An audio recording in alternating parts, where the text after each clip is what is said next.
রাজধানীর হাজারীবাগের নিজ বাসায় বাংলাদেশি বংশোদ্ভূত ব্রিটিশ নাগরিক ডক্টর এ.কে.এম. আব্দুর রশিদ হত্যার ঘটনায় ৩ জনকে গ্রেফতার করেছে পুলিশ। গত ২৪ নভেম্বর রাতে এই হত্যাকাণ্ডে করা মামলাটি তদন্তের ধারাবাহিকতায় শুক্রবার রাতে খুলনার ডুমুরিয়া ও রাজধানীর মোহাম্মদপুর থেকে তাদের গ্রেফতার করা হয়। গ্রেফতাররা হলেন মোহাম্মদ নাঈম খান, মোহাম্মদ জাহিদুর রহমান রিফাত ও মোহাম্মদ আবু তাহের শিকদার ওরফে শাওন।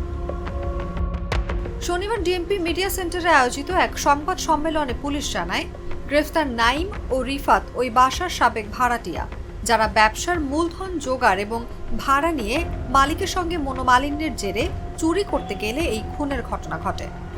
15 নভেম্বর পশ্চিম ধানমন্ডি এলাকায়, যেটা হাজারীবাগ থানার মধ্যে পড়েছে, ওখানে একজন বাংলাদেশি বংশোদ্ভূত ব্রিটিশ নাগরিক ডাক্তার এ.কে.এম. আব্দুর রশিদ তার নিজ বাসায় নৃশংসভাবে খুন হন। তো ওনার বয়সও ছিল প্রায় 82-র উপরে, 82-র মতো। তো তার সাথে সে এবং তার সাথে তার ওয়াইফ ডাক্তার, সেও ডাক্তার, সোফিয়া বেগম, তারা দুইজনেই ব্রিটিশ নাগরিক।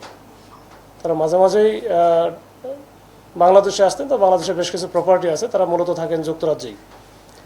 তো 15 তারিখে এই ঘটনার পরে মামলা রুজু হয় হাজারীবাগ থানায়। মামলা রুজু হয়, মামলাটা করেন হচ্ছে তারই এক চাচাতো ভাই, এই যে ডিসিস্টের চাচাতো ভাই রেজাউল করিম, ওনার বাড়ি নারায়ণগঞ্জ। এরপরে আমরা আসলে চেষ্টা করি যে আসলে ঘটনাটা কি, এটা তো একেবারে চাঞ্চল্য সৃষ্টি করেছিল। তো আমরা প্রাথমিকভাবে সিসি ক্যামেরা পর্যালোচনা করি। সিসি ক্যামেরা সহ আমরা বিভিন্ন অ্যাঙ্গেলে বেশ অনেক দিন থেকেই আমরা চেষ্টা করে যাচ্ছিলাম। এটা অনেক ডিফিকাল্ট ছিল, আমাদের জন্য চ্যালেঞ্জিং একটা ঘটনা ছিল।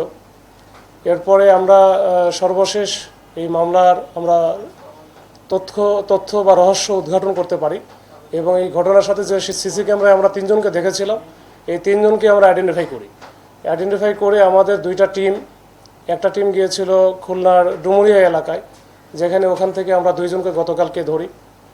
তার একজনের নাম ছিল নাঈম, আর একজন হচ্ছে রিফাত। এই 2 জনকে আমরা ওখান থেকে ধরার পরে আমরা এই মোহাম্মদপুর থেকে আরেকজনকে ধরি, শাওন নামী। এই শাওন নামী একজন ছিল। শিয়া বাটার ও ভিটামিন ই সমৃদ্ধ lily glam beauty soap. Lily, always beautiful.